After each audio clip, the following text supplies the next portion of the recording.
Hey, good evening. Willington Zoning Board of Appeals, February 12th, 2026, 7:35. We'll call to order. Present. Go ahead. Steve Swart. John T. here. Bill Bland. Mark Macinda.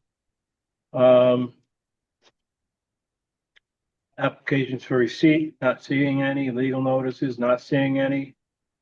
We will commence the business. We left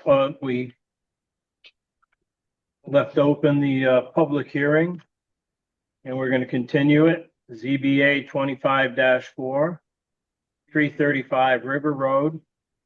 Public hearing for appeal by the Foundry LLC for a cease and correct order issued by the zoning agent alleging the presence of violations of the zoning regulations pertaining to work without permits approval, the presence of unregistered vehicles, the accumulation of debris and other materials, and unpermitted land disturbing activity. Zone design commercial, MBL 30-17-00, owner, the Foundry LLC. Okay, this is being continued from the 113 public hearing. Is there anything the property owner or the council would like to add to this at this point? Mr. Chairman, for the record, I'm Rob Bolito with the law firm of Willinger and Busey. Our office is located at 1000 Bridgeport Avenue in Shelton. We represent the Foundry LLC and Christian Vega, the sole member. Unfortunately, Mr. Vega is traveling and is not available tonight, so I will be representing him in this hearing and the other two. We have nothing further to add. We completed our presentation at the last meeting, so we throw it open to you, Mr. Chairman. Thank you. Representative from Wellington? I have a couple of things that I wanted to just kind of circle back around to, mostly because I think there was a lot of discussion and a lot of different things about same properties because there's multiple applications. So I wanted to sort of clarify and I think kind of, again, touch on a few things. I'm going to try to read through my notes quickly. So if you have any questions, stop me and we can talk further. So my understanding, one of the primary reasons the public hearing was left open was to allow the property owner to provide or demonstrate that the vehicles that were allegedly registered in New York, they could sort of provide that. So I just wanted to note that we don't have any additional documentation received prior to tonight's meeting from the applicants or their representatives demonstrating that.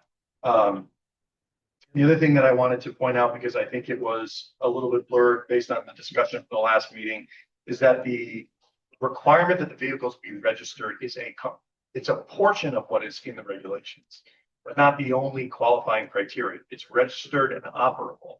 So having a plate or demonstrating that something is registered doesn't meet the full test that's in the regulations. So I was going back through some correspondence, and there seems to be some inconsistencies with the number of vehicles that are on the property. I had a discussion with the attorney Willinger back in September, told me that there were only 5 vehicles on the site and that were registered and operable. So again, I'm not exactly sure what the current status of those things are. The other piece, or the second piece of this, is the E&S plan. So the applicant had stated that there was no earthwork on the property beyond clearing of brush. But during the public hearing, the property owner stated that earthwork was necessary to address an unsafe septic tank condition, among other things. So I just, again, want to clarify, no approvals have been given by EHD to perform septic work. And a person doesn't just determine something to be in a certain state and then authorize themselves to take certain actions. You determine that your house is unsafe. You don't just then have the authority to demolish it. There's things that need to be in place. And also EHHG has stated, and there's materials provided to part of the public hearing record previously, they don't have any record of a septic tank being on that property. It was built and approved as a dry build. And again, I want to clarify with regard to the ENS plan, the town's position is not that none of this work will take place, or that it even shouldn't have taken place or wasn't appropriate. The position is the regulations require a plan to be in place before you do it. So we're not saying that it couldn't have happened. It's just that the sequence was not correct. Another kind of discrepancy that I noted is that, again, in an email from Attorney Willinger on September 3rd, he stated to me that the work was related to, quote, DOT work and groundhogging to remove surface rocks. So again, some inconsistencies into what was happening, why it was happening, why it may or may not have been necessary. The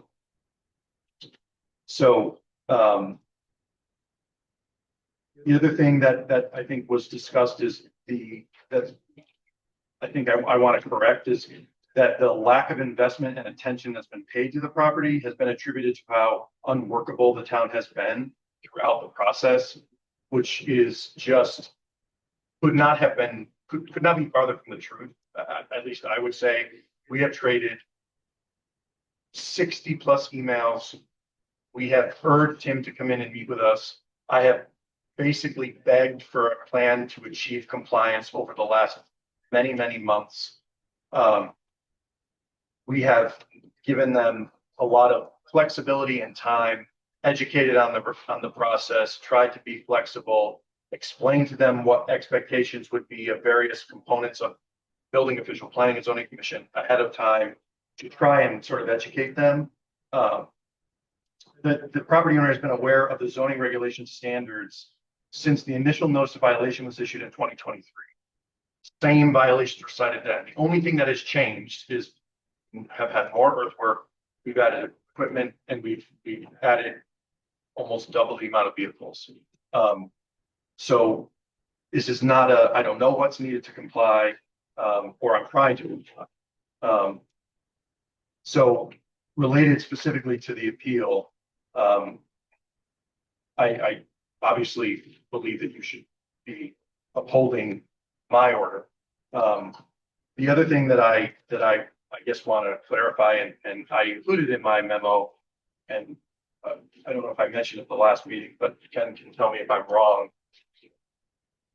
The decision that the board is making related to the appeal is based upon the information and evidence which by both sides as it relates to the regulations as written. It's not about what's happening on the property today. And so, that was more concerning to me at the previous meeting because there was a suggestion that all this documentation was going to come in to demonstrate that the property was actually in compliance. At this point, it doesn't seem like we have that, but we're not making a finding based upon what the property is doing right now. It's whether or not I evaluated the information and evidence and regulations correctly at the time the order was issued. And that may not seem like a big deal, but the reason why I think it's important is a determination. Well, if you were to find, oh, this is in compliance or this seems okay now, and side in favor of the property owner, essentially binds us from any further enforcement. And so I don't want to sort of have this technicality arise where we are sort of officially stepped away from the issues because of something that may or may not be in place now. Certainly, we have no idea what the site looks like on the ground because there's a foot and a half of snow. But I just wanted to, I guess, make that point clear. And I think with that, that's all I have for the appeal portion. Okay, from the board. Do we have any questions, Bill? I have no questions on this count. Yeah, I don't have any questions on this. Yeah, I have no questions on this. I have no questions. I mean, we did ask because a statement was made that there were vehicles registered, 2 unregistered and all the other vehicles were registered. Just as part of this, not the whole thing, but as part of this, the vehicles were in question. And I was kind of hoping that the New York registrations would have shown up, you know, I mean, that's part of what was said was going to happen. So that didn't, and I'm disappointed with that. Other than that, I have no other questions on this. Do we have anything from the public? Seeing head shaking, no, I guess maybe somebody online? Hi, Anybody online have anything? my name's Kathy Demers. I don't know if you can see my hand raised. Yeah. Can you hear me? Yes. Okay, Kathy Demers, 48 Mason Road. I did send the board several letters in regards to the 3 different applications. I just want to encourage you to support the appeal, excuse me, to reject the appeal of the cease and correct order, because I believe that our zoning agent took every step possible to try to work with the applicant, and that he provided evidence, photographic evidence at the time that he did provide the cease and correct order to the applicant. You know, the evidence shows multiple vehicles, grading and land disturbance, scattered construction debris. And he's given the applicant lots of opportunities to rectify the situation, and this was the last course of action he could take. So I think that the town has to, the board has to stand behind him so that we can move forward to work with this landowner on any potential development of the property in the future. There has to be a way for the town to enforce our regulations to ensure the health and safety of our residents and prevent environmental contamination, fire hazards, as well as attractive nuisances and visual blight. So if the zoning board does not stand behind this, then we have no teeth. Thank you.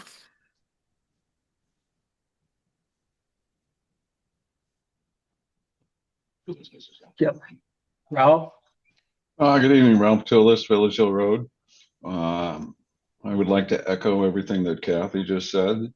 As a resident, a lifelong resident, I've traveled past this site multiple times and have been disgusted with the methodology used. The fact that an adjacent property was cleared of brush. I have no idea whether or not he had permission to do so. So I think Kathy is absolutely correct. It would be remiss of this board to honor the appeal. I think that Mike's determination should be maintained. Thank you. Thank you, Ralph. Anyone else? Yeah, this is Matt Clark. I'd like to echo what Ralph and Kathy said. I looked at this. I looked at the what Mike has done. I went to the first hearing as well. I too concur. I think Mike's actions were appropriate, warranted, and you know I drive by often as well. I just think that it's not appropriate this time. I think we should support Mike in upholding our actions and the zoning board's determination. Thank you. Thank you.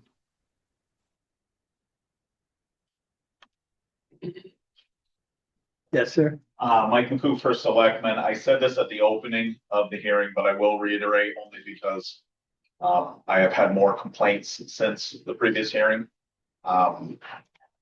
My interest as First Selectman and the direction that I have had very cooperative working relationship with zoning, building, health, and all that has been, let's make sure we are providing the opportunity for success, but let's also make sure we stick to process, because that is our only opportunity for this to work. and for it to work for the next thing, and for us to maybe give this a chance of success. Reiterating that, I still continue to get complaints from people in town about the conditions on the property.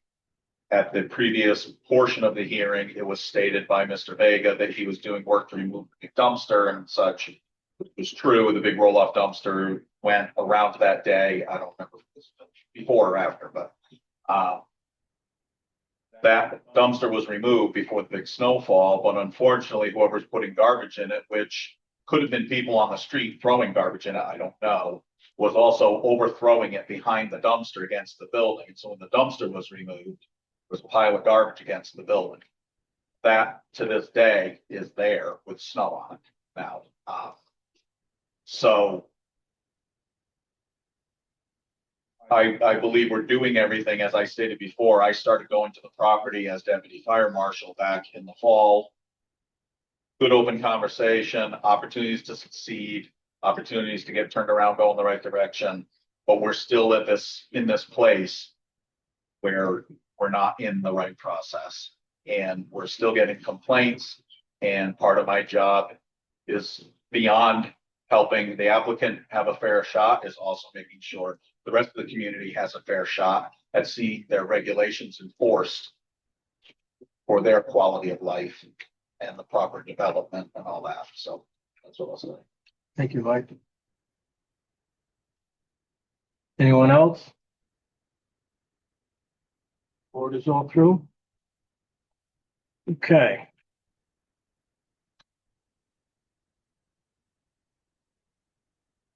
Like a motion, see if we can get a motion, or I can make a motion that we close the public hearing on ZBA 25-4. So moved. Any discussion? All in favor? Aye. Opposed? Abstained? No. Thank you. ZBA 25-4 is public hearing is now closed. Okay, moving on to the continuing of ZBA 25-1 33 River Road. Public hearing for a variance request from 315-4.22. Did we need to go to this first? Sorry. No, we will do that At the end. when we open up the, I see. reopen. Thank you, though. Okay. Where was I? Public hearing for a variance request from 315-4.22, 315-5.04B, table 5.04, 315-9.02A, 315-9.03A, and 315-9.04 to allow for mixed-use development containing 6 residential units and a restaurant, use not otherwise permitted in the zone designed commercial. MBL 301600, owner 33 River Road LLC. Okay.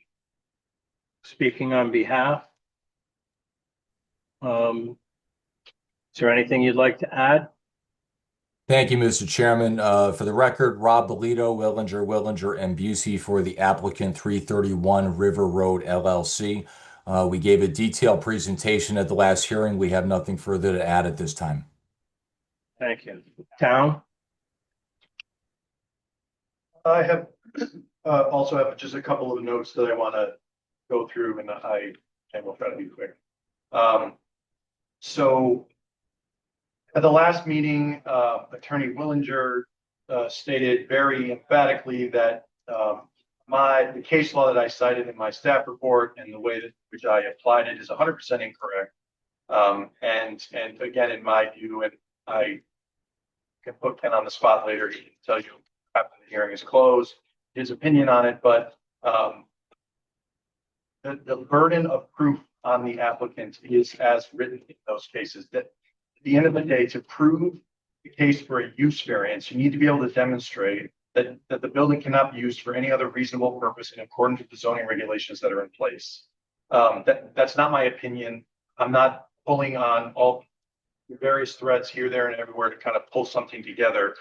This is an incredibly high bar that they have to meet. POCD consistency has nothing to do with it. It is a demonstration that all of the uses in the design commercial zone are incompatible and cannot be used or executed on the property. So they therefore need to go and do something different.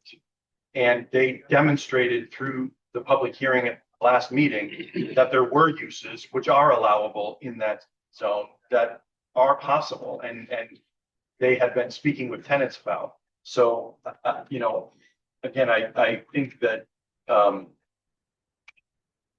even though they sort of very loudly stated that I was 100% incorrect, I do not believe that I am, and I don't cite case law lackadaisically. The other thing that Attorney Willinger stated several times is that staff, the town, essentially me, is in strong opposition to development of this property. Again, this could not be further from the truth. I put it in my staff report. I said it. I've explained it to them on multiple occasions. I have no issues with what they're trying to do. Use the property, establish uses, consider redevelopment, all of investment, all of those things are great. But the process that they have engaged or tried to leverage to get there is not an appropriate process. If you go back to sort of the background on this stuff, when they originally went before the P&Z, they withdrew their initial text amendment application because I told them that I thought it made more sense for them to have an informal discussion with the Planning and Zoning Commission to get their feedback on their thoughts for the property. So they withdrew their text amendment application, which, because again, it wasn't even remotely compatible with something the commission could. I advised them that it was in strong violation of several things, including Mackenzie court case. During the previous public hearing, they indicated that I led them down a path of it being an incorrect submission and that it violated, which is exactly opposite. I told them that they had these issues and I flagged it for them. So that was an untrue statement. But if you look at the agenda for PCC, when that meeting happened, both addresses are listed. And the reason for that is because we were supposed to talk about the redevelopment of these properties. It ended up being the property owner making his case for reuse of the caretaker's unit on 331 and focused solely on that. We never talked about redevelopment, but the narrative that was explained about how we just created these roadblocks and we gave him violations the moment he purchased the property, and he's gone through hell ever since owning the property and all these things. Again, it's not true. I urged him when he came to our office, the one time he actually came in July, to get the property to a place of progress so that the Planning and Zoning Commission would see his intent to rectify the issues and would be receptive to considering alternatives to approach reuse of the building. And I made that as clear as I could, because this benefits nobody trying to do those things. We have developed mixed use regulations for other parts of town. We've talked a lot about economic development. I work with the Economic Development Commission. So the narrative that we have just thrown up all these roadblocks, we've been so completely unworkable, we have not communicated, not given him opportunities, is just not true. And there's been a lot said about this. We've had a lot of people involved. A lot of people call our office, apparently also talk to other offices. There's been a lot of posting on social media and everywhere else. And so I feel like it's really important to sort of make this very clear. And I'd be happy to introduce every email, every calendar invite, us pleading with the property owner to come meet with us if people feel like it's necessary. But the narrative that the town is hard to work with is just false. And I think it's really important that we kind of state that, because it is not an image that that's not a comment that we take lightly, given how we try to approach these situations. The only other thing, again, that I will mention, even though by now you have heard it painfully, is that Attorney Willinger stated that if you do what Mike D'Amato says, it will be another 10 years before the property is developed. So again, I think you know where I'm going with this. That is not what we're trying to do. I wanted him to go to the Planning and Zoning Commission to talk about how the regulations could be modified to help him do something on the property. What that is, what they'd be okay with, I don't know. But the informal discussion is free. It's non-binding. It doesn't require anything of him other than attendance at a meeting. I have no issues with redevelopment of the property. So again, I feel I have concerns about the way in which the property owner is trying to achieve redevelopment, but no concerns of redevelopment, provided it meets the regulations. So I can go through more specific dates. I did pull them out if you have questions again. But I'll leave it there. Okay, questions from the board? No? I don't know whether it's not a question, it's a statement that, just hearing what Mr. D'Amato says is, brings back the particulars of what I heard. You know, I'm a resident in town, I go through, see all the same stuff in online and whatnot. I think that the disparagement of our zoning agent is horrible. You know, it speaks to, in my mind, a wrong approach entirely. And from first that the zoning agency engaged with the owner, there's been nothing but conflict, it seems, on the owner's part. And I don't find this at all the proper way. And really, I feel that an apology ought to be offered. And that's my comment at this point. Okay. Are there any questions pertaining to this? We should stay on track with this. I'll try. Okay, you all set? John? I'm all set, yeah. I have no questions. Steve? Okay. Community online, or any questions or any comments? Ralph Toulis. Ralph Tillis, Village Hill Road, Wellington. Until you folks resolve the previous issue, I can't see how you could grant any variance or special exception to an applicant who is clearly faced with a violation. Until that violation is resolved, I can't understand why you would even entertain granting a variance or special exception for that same applicant. I think that's totally against what our regulations are trying to accomplish. Again, I've witnessed this site ever since this is, even before Dunkin' Donuts was developed. And I've been very apprehensive about the previous owner and extremely apprehensive about the current owner being able to accomplish this pie in the sky kind of thing that he seems to want to do with this particular site. The use that he's talked about is way too intensive for the location. And I'll leave it up to you folks to do the right thing. Thank you. James Marshall. Hi, good evening, everybody. James Marshall, Fisher Hill Road. I'll be brief and just say I echo most of Ralph's comments. And also generally for both these applications and listening to the presentation at your last meeting, I don't see any hardship here that is insurmountable. If any, the only hardship is the fact that the zoning regulations don't allow him to completely disregard allowable uses and do whatever he wants for these properties. Ralph was right as well. This property really isn't suited to accommodate the intensity of use that the applicant's trying to propose for this site. And quite frankly, I think there'd be a smoother process and the applicant would have a lot greater advantage if he invested less funds in legal fees and perhaps more so in professional advice by way of civil engineering and architectural support to really interpret and develop a solution that might be achievable on that lot. So I encourage you guys to reject this and hope that it, fosters a better and more discussion with the Planning and Zoning Board to really come up with something that is suitable for this property and that is aligned with our zoning regulations. Thank you. Thank you. Anyone else? Gentleman just walked in. Do you have any? Okay, the board is satisfied? Yep. Okay, I'd like to make a motion that we close the public hearing on ZBA 25-1.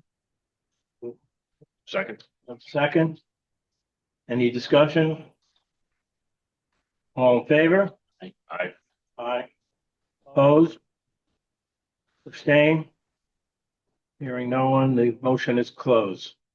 The ZBA 25-1, the public hearing is closed. We will move on to the continuation of ZBA 25-2. 335 River Road, public hearing for a variance request from 315-4.22, 315-5.04B, table 5.04, 315-9.02A, 315-9.04 to allow for the creation of a mixed-use development containing 3 residential units and a restaurant. Use not otherwise permitted in the zone. Zone design commercial, MBL 301700, owner, Foundry LLC. Speaking for the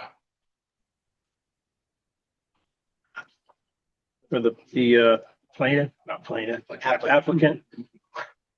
Thank you, Mr. Chairman. Again, for the record, Rob Bolito, Willinger, and Busey for the applicant, the Foundry LLC. Again, at the last hearing, we made our presentation and we will stand with that. And with that, we'll turn it back to you, please. Thank you. Tom? Nothing additional. Okay, does the board have any questions? Bill? Bill? So, I'm good. No No questions. No questions myself. People in the room? No?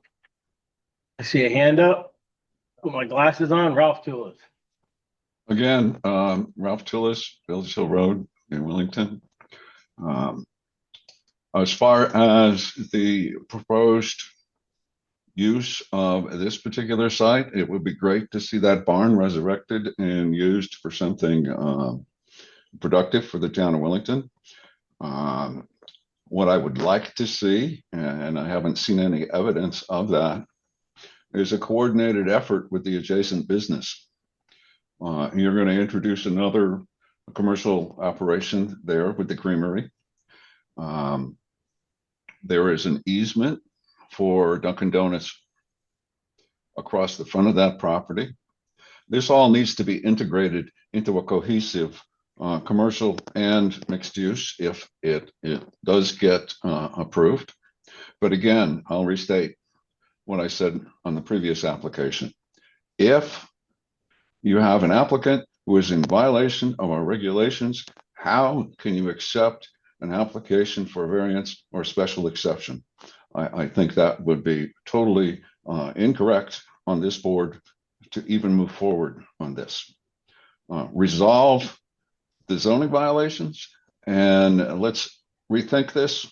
But I also strongly feel that it needs to be well integrated with Dunkin' Donuts next door.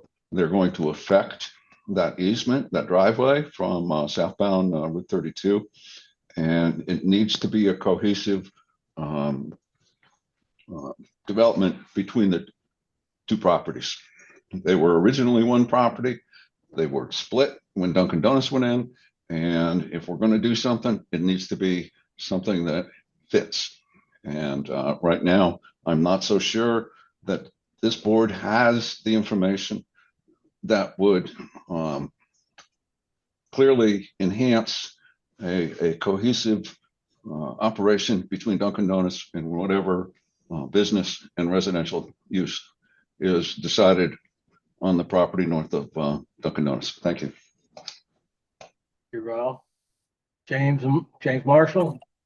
Yeah, hi, James Marshall, 46 Fisher Hill Road again. I'll be brief. Just wanted to say that I reiterate for this application my previous comments, and that I urge you guys to reject it. So thank you very much.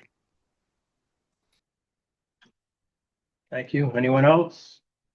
Can I just note, because I think Kathy is probably attending my shift Oh, upstairs. there she is. Oh, we have two letters for each one that were submitted, which you have and are posted.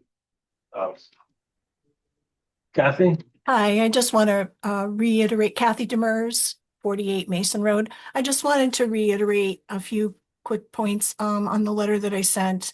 I don't believe that this applicant has shown a hardship. He's not being denied a use for the property. If you look at our zoning regulations, section 315-5.04, it lists multiple categories of permitted uses as well as 25 different use categories that are permitted subject to the issuance of a special permit. The applicant has not attempted to do that. We also have zoning regulation section 315-4.22 that does allow an applicant to apply to planning and zoning for more than one principal use of the lot as long as it is not a dwelling. So if the applicant wanted to put two commercial developments on the lot or commercial uses on the lot, he has the ability to apply for that. So I don't feel that there's a hardship here at all. I'm not against development.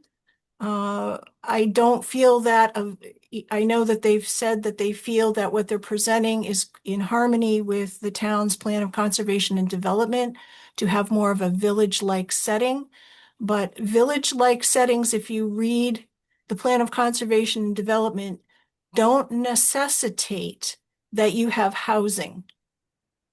It talks about multi-use, but it does not say that you need to have housing within your village development. So West Willington maybe has some capacity to have more of a village-like setting with more commercial development. Perhaps there's a way to work over time with the business owners that are there now to look at all the properties in those areas to kind of have a cohesive plan. I know, for example, Mr. Toulis in the past has also, suggested the road that goes between Phelps Plaza and Dollar General. Why in the future couldn't a developer look to work with the town, with DOT to get rid of that road and make that more of an area that's walkable or part of a village setting for that area. But I think we need more of a cohesive group of people to work on a plan for that. So, thank you. Thank you. Okay, any other comments at this time? The board is satisfied. I'd like to make a motion that we close ZBA 25-2, close the public hearing. I'll second. Do we have any discussion? All in favor? Aye. Opposed? Abstained? All voted in favor of closing public hearing. ZBA 25-2 is now closed. Okay. In the past, I've opened up the regular meeting. Is that acceptable? Absolutely. Okay. So we've closed the public hearing, and we will open up ZBA, our regular meeting, and move forward to old business if everybody's in agreement, and we will bring these up for discussion. ZBA -25-4 has been read several times, so I won't do that again. It's in front of you, members of the board. I would like to entertain a motion, if someone would like to make one, or I can. I'll make a motion to deny the appeal. Seconded. We have a second. Do we have any discussion? I think I made my comments earlier. We did. Steve, no discussion? No discussion? I'd throw in one thing, Mr. Chair, which is it came up during the hearing and you were hoping for and didn't get evidence of registration of the multiple vehicles. Frankly, if they came in with evidence, which they didn't, I would have pointed out to the commission that the board that I could have 50 registered vehicles. They can't be on the property unless they're allowed under the zoning regulations. Your zoning regulations, it's a permissive style of zoning regulations. If it's not specifically permitted, it's prohibited. So if there was ongoing construction being done and a bunch of workers related to construction were parking their vehicles there, that would be related to something that would be permitted to the use. If there was some legal use that was being undertaken and customers were parking there. If there was a residence there and there was a home and someone was living there with a home, that could be there. But because you own property, you can't, registered or not, you can't bring a bunch of vehicles and just park them on property. So it's not critical now because the evidence didn't come in to say there was a bunch of registration. But for the purposes of in the future, an issue could come up with a property owner who, because there's a definition, it says a certain number of vehicles that aren't registered might make it a junkyard. That doesn't, the reverse isn't necessarily true, that if you show that they're registered, that they're legal, they still have to be associated with a legal use of one sort or another. And that was one of the elements that were incorporated in some of the enforcement papers that were there, which is, these vehicles were there. So I was just going to point that out tonight. It's your commission's prerogative in terms of deciding what the evidence prove, but had they come in with a bunch of evidence showing that they're registered, that doesn't necessarily answer the question of whether it's legal. I think the point probably is moot because they didn't come in with it. But I did want to point that out to the board, that there still needs to be a legal use for which the parking of vehicles has to be related. Thank you. Okay. Our discussion is over. I'm good. We have the motion. Would you repeat it again? The motion that's on the table is to deny the appeal. To deny, we had a second. Yes.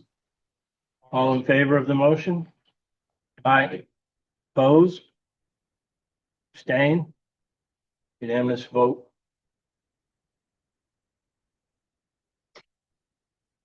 The motion is passed. Moving on. ZBA 25-1 River Road.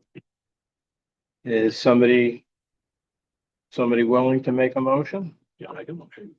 I'll make a motion to deny application ZBA 25-1 331 River Road.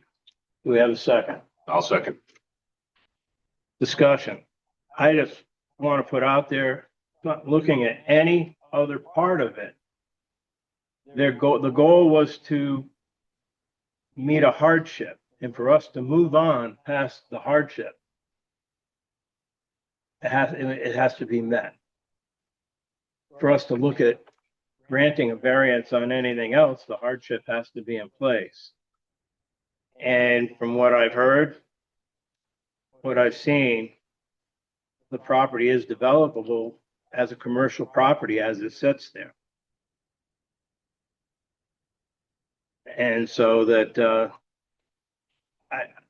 I just can't see how I can't see how we'd entertain a variance not getting past hurdle one. Anybody else? The right path. Oh, Steve. I'm sorry, I just don't think that's the right path to take. I think the zoning agent has brought up with the zoning commission as the proper path forward for that. I would repeat what Mike McCoo and Mike D'Amato have both said, that this is not the process. If intention of the landowner is to go forward with mixed use, he needs to follow the correct process, coming straight to the ZBA without having really even discussed anything with planning and zoning. It just seems to me to be an attempt at an end around. And we don't, I don't want to entertain it at all. Yeah, no, I don't feel that the proper process has been followed in my experience. And I just chime in, and it seems like you're already there, but the cases, use variances are unusual.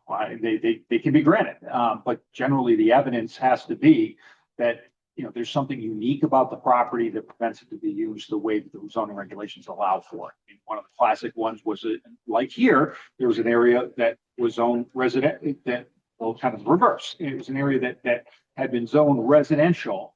And there was a commercial use there right next to another high intensity industrial use, a little finger between a case called named Plum, where there was a railroad track and another industrial use. So it's a little tiny triangle.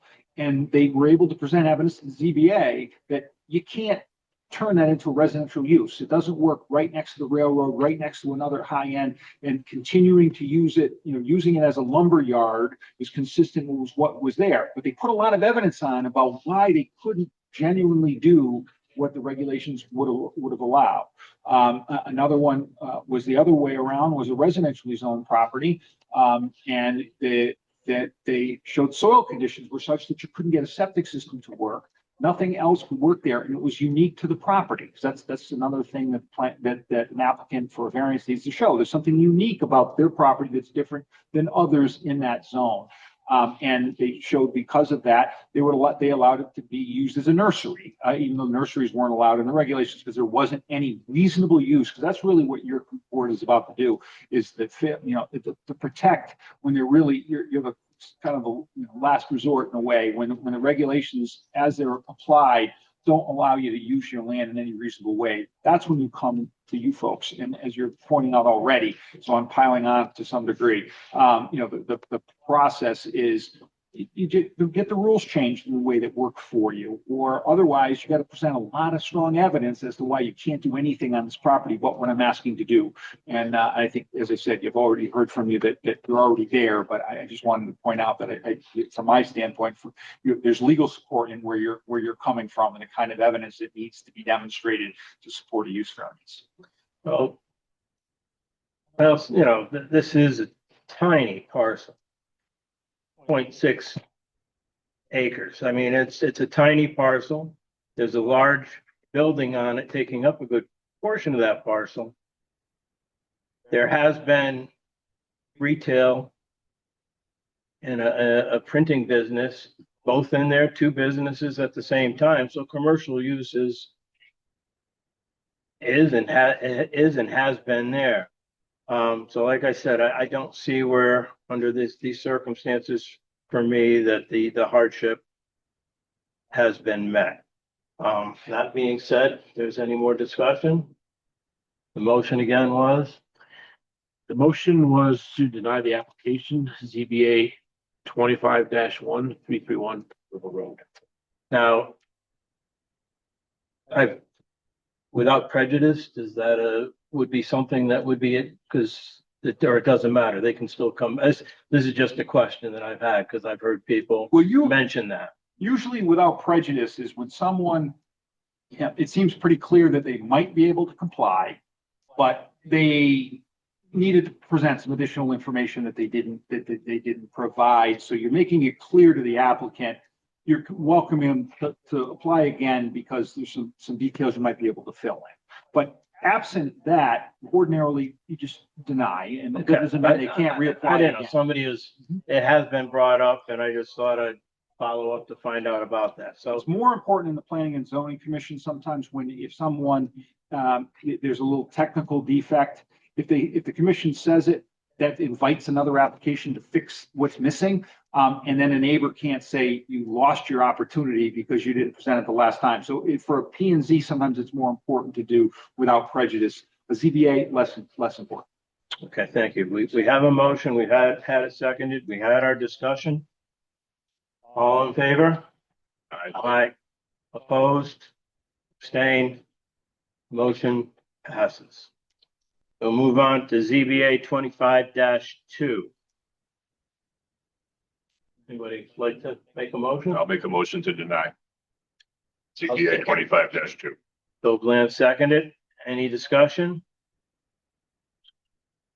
I'll say the same thing I said on the last one, that it is a commercial property. It can be run commercially. A business can go in there. So the burden of hardship, I don't think has been met beyond that for myself. Although, I would agree, Mark. I don't see a hardship here. There's plenty of uses that could be done. but we do want to see these properties developed, and if moving forward, something that this board can help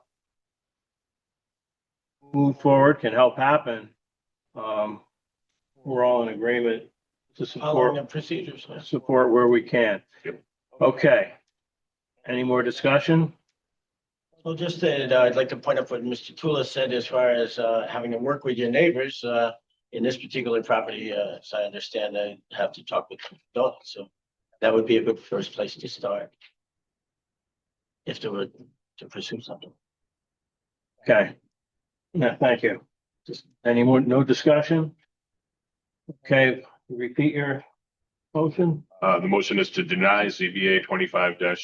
It was seconded. All in favor? Aye. Aye. Opposed? Abstain? Motion passes. ZBA 25-2 has been denied. Okay, thank you. Thank you. Thank you. Minutes from the last meeting, we do not have, they will be coming. Correspondence that we had was part of this last hearing and entered into it.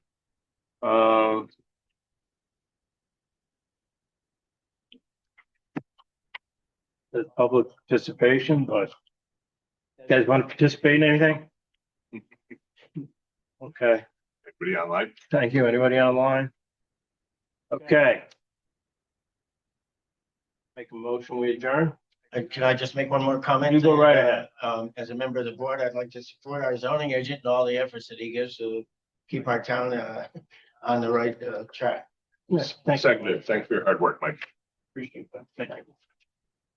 Okay, make a motion to adjourn. We have a second? Second, all in favor? Aye. Okay. Done. Good night, everybody. Thank you for coming out.